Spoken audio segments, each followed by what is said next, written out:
É hora de vida e saúde, é hora de mais qualidade de vida, é hora de dicas e informações preciosas que vão fazer a diferença na sua vida.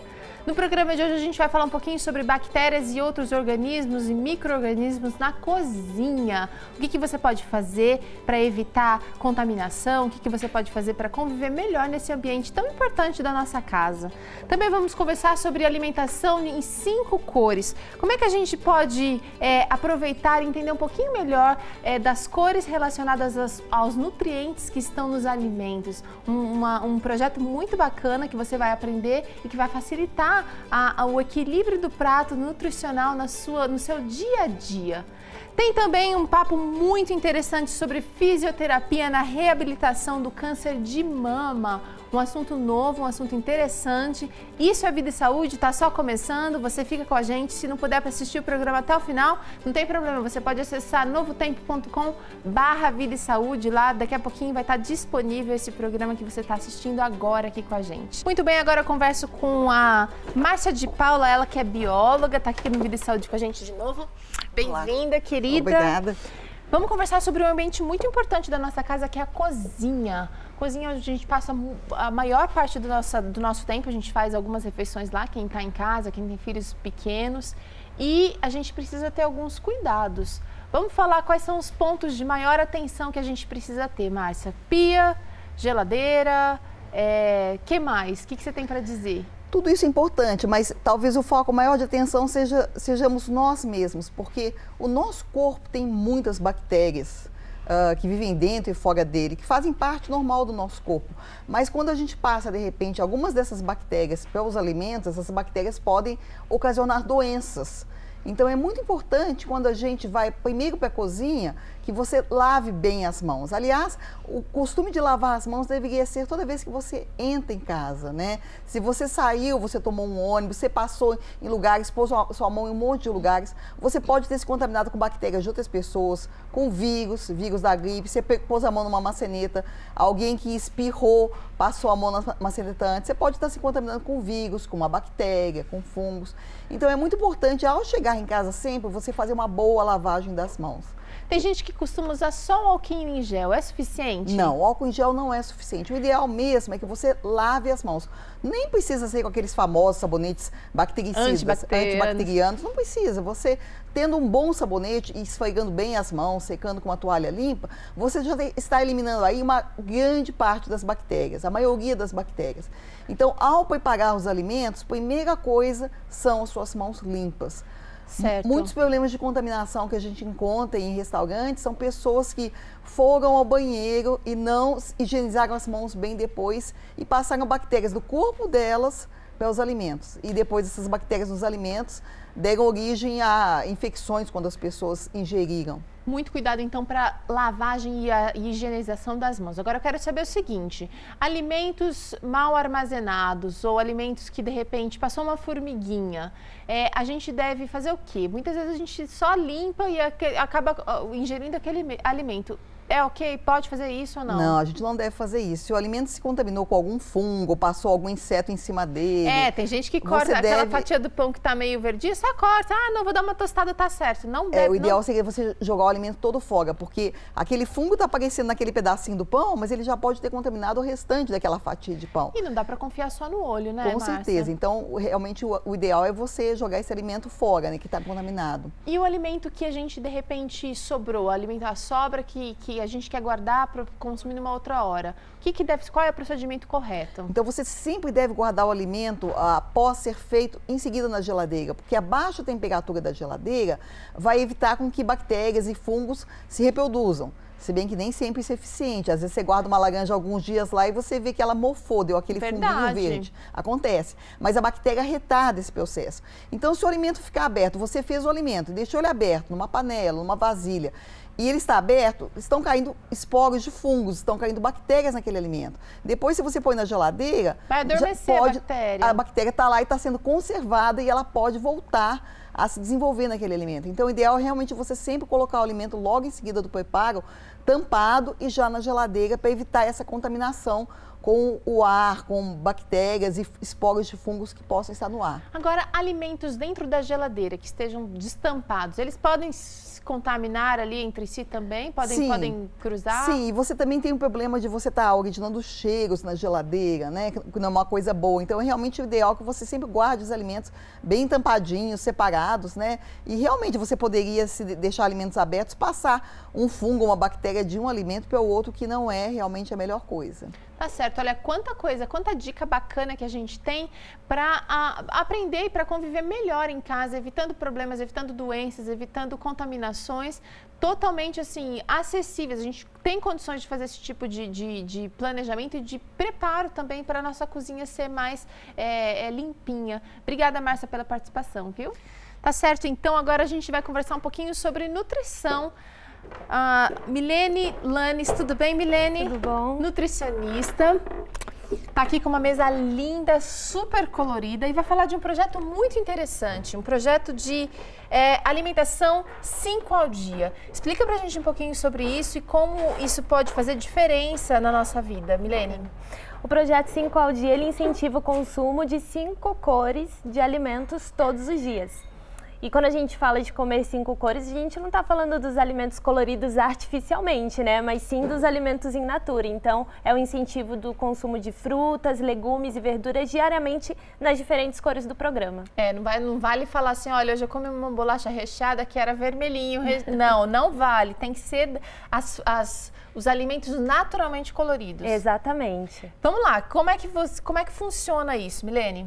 Bom, o programa ele destaca, na verdade, o benefício de alguns nutrientes, algumas substâncias que estão presentes nessas cores. Então, os cientistas eles descobriram que na cor dos alimentos existem substâncias que são os fitoquímicos e esses fitoquímicos eles atuam diretamente na prevenção ou no tratamento de alguma doença, de alguma particularidade do nosso corpo. Então, é interessante, apesar de todas as cores terem muito benefício, sempre tem algum benefício que se destaca um pouco mais. Com certeza. Agora é o seguinte, existe uma classificação por cores que a gente pode, de repente, se basear, que a gente pode consultar explicando um pouquinho sobre os princípios ativos principais, como você falou? Sim. Então, na verdade, a gente separa em 5 grupos de cores esses alimentos, que ajuda a gente durante o dia organizando aí, né, o consumo dessas cores para a gente ter a variedade de nutrientes que o nosso corpo precisa. Vamos lá. Bem? Então, vamos começar aqui por esse grupo, que são os alimentos que são da cor amarelo e laranja. Tá. Né? Aqui a gente tem 2 cores. Os alimentos desse grupo, eles são fontes de vitamina C e de beta-caroteno. A gente vai contar, então, o que está dentro do alimento. Exatamente, as substâncias que contêm esses alimentos e que ajudam no tratamento. Não, mas assim, eu tô falando assim pra gente definir as cores. São as cores de dentro. O melão, na verdade, ele é amarelo, mas por dentro... Exatamente, então é muito importante destacar isso. O que vale é a cor daquilo que a gente come, né? No caso, a banana, o melão, a melancia, a gente não consome com a casca. Exatamente. Então vale a cor de dentro. Mas os alimentos que a gente pode consumir com a casca, a gente deve consumir. No caso da maçã, na verdade, no caso do tomate, enfim, a gente já consegue separar aí por esses alimentos. Legal, então vamos voltar de novo agora então à importância dos nutrientes em cada grupo. Vai lá, Milene. Então tá bom. Esses alimentos, como eu mencionei, são fontes de vitamina C, beta-caroteno, que ajudam, no caso beta-caroteno na visão, vamos destacar aí, né, o principal fator, e a vitamina C, que é um ótimo antioxidante, que ajuda na proteção das nossas células e a reforçar a nossa imunidade. Então eles trazem esses benefícios. São bem conhecidos. Exatamente. Próximo grupo. Próximo grupo, alimentos vermelhos. Os alimentos vermelhos, eles são ótimos na prevenção de problemas cardiovasculares e de maneira muito especial, eles têm uma substância que se chama licopeno, né? E ele ajuda na prevenção principalmente do câncer de próstata. Certo. Então, eles vão trazer esse benefício. O licopeno, ele é principalmente ativado quando ele passa por um processo de calor. Então, quando a gente fala do consumo do molho de tomate natural, né, feito em casa, ele vai trazer... de verdade. Ele vai estar aí com essa substância mais ativa, mais presente e vai atuar na prevenção Sempre dessa isso acontece? doença. Por exemplo, se eu fizer uma calda de morango, eu também vou estar ativando? No caso do licopeno, tá? Essa substância, ela é ativada ela funciona de maneira melhor com o calor. Vamos para o próximo grupo, o grupo branco. Exatamente, os alimentos brancos. Esses alimentos, eles são os famosos antibióticos naturais. Então, às vezes a gente já ouviu falar cebola, o alho, né? Ajuda aí a tratar as inflamações. Isso é verdade, eles têm esse poder antibiótico natural e a proteção das células de maneira geral. Tá. Então, esses alimentos trazem esses benefícios. Agora, a gente tem aqui dois grupos, assim, bem volumosos, verde e roxo. Exatamente. Eu acredito que o grupo verde é o que a gente encontra mais variedade, encontra com maior facilidade, né? Não é difícil a gente incluir na nossa alimentação. Então, os alimentos verdes, eles são fontes de 3 nutrientes que a gente conhece bem, cálcio, fósforo, ferro, né? E esses nutrientes, eles ajudam principalmente na manutenção, na formação dos nossos ossos e os dentes. Então, para ter um fortalecimento dos ossos, dos dentes, os alimentos verdes têm essa função. Legal. Agora vamos falar dos roxos. Os alimentos roxos, eles trabalham para evitar o envelhecimento das nossas células, então ajudam a manter uma pele mais saudável, São os antioxidantes? Exatamente, eles têm antioxidantes muito poderosos também. Agora é o seguinte, nem sempre a gente consegue, quando você coloca assim os grupos, fica mais fácil, né, da gente incluir pelo menos um tipo de alimento desses eu preciso colocar em todas as refeições, ou como é que funciona a distribuição dessa proposta? São 5 cores no dia. Então vamos parar para pensar, se no nosso café da manhã a gente incluir aí 2 frutas de cores diferentes, a gente já eliminou 2 cores. Depois no nosso almoço vai ser bem fácil a gente incluir pelo menos 2 cores. Às vezes na salada a gente pega até mais, né? Então a gente já elimina mais 2 cores no almoço. E aí pro jantar vai sobrar mais uma cor. Então se você parar para pensar na distribuição do dia é bem simples. Mas uma coisa é muito importante a gente prestar atenção. Tem gente que me fala assim, olha, eu peguei uma fatia de tomate, eu peguei uma folhinha de alface e já comi 2 cores, né? Isso não vale, isso daí é como se fosse uma cola, você tá se enganando. Né? Então, assim como uma prescrição médica, quando o médico passa lá um remédio, tem, né, a quantidade mínima do medicamento que você tem que tomar, isso daqui é um remédio natural. Então, tem uma quantidade mínima que você deve consumir, por isso que a gente fala que são 5 porções, né? E aí sim, você consumindo essas porções vai trazer o benefício esperado que a gente mencionou. Então, olha, já que ela falou em porção, vamos entender um pouquinho como que funciona esse esquema de porção. Porque, por exemplo, um morango equivale a uma porção, mas aí a gente pega um melão, então é desproporcional. Fala um pouquinho pra gente como que funciona esse esquema de porção. Vamos exemplificar aqui. No caso do mamão, uma porção de mamão é metade, no caso se for papaya, né, metade de um papaya. Uma porção de morango, são 8 unidades de morango, né? Bastante. Uma porção de tomate é um tomate inteiro. Uma porção de melão é uma fatia. Uma porção de banana é uma banana inteira. E as folhas? As folhas, um pires de folhas.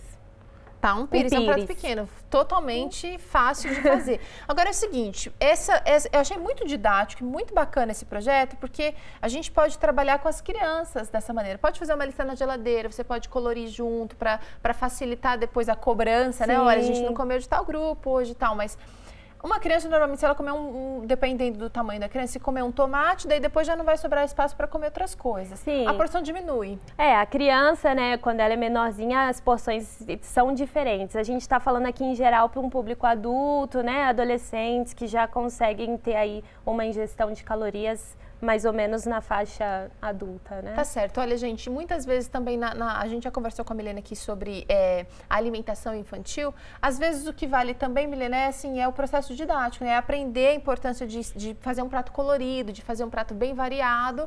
E aí depois, à medida que a criança vai crescendo, a gente vai ajustando essas porções e as quantidades ideais, Sim, exatamente. Milena? Atualmente a gente trabalha com esse projeto em escolas e é como você mencionou, através das cores se torna muito didático e a criança ela começa a se acostumar com a ideia de comer frutas, legumes e verduras, porque isso é um hábito que está sendo deixado de lado. É verdade. Então, esse projeto ele foi criado porque realmente descobriram o poder desses nutrientes na prevenção de doenças que hoje são muito comuns porque a gente mudou a nossa dieta, a gente mudou a nossa alimentação. Introduzir pelo menos 5 porções ajuda na prevenção dessas doenças, mas se puder consumir mais porções, manda ver. Muito melhor. A minha última dúvida, rapidinho, a gente já está com o tempo aqui acabando, Nozes e leguminosas, feijões, entram em qual grupo aqui? Eles não entram nessa campanha, nesse projeto, tem né? Uma coisa especial. Tem muita gente que tem essa dúvida. Então, quando a gente fala de fitoquímicos, eles estão principalmente presentes nas frutas, legumes e verduras. E a nossa ênfase é nesse grupo, que é um grupo que traz grande quantidade de fibras, traz grande quantidade de antioxidantes e que ajudam a prevenir essas doenças. Tá certo. Milene, obrigada, viu? Eu que agradeço. Vamos pro intervalo, na volta tem papo sério aqui, como que a fisioterapia pode ajudar no processo pré e pós operatório no caso de câncer de mama. A gente já volta.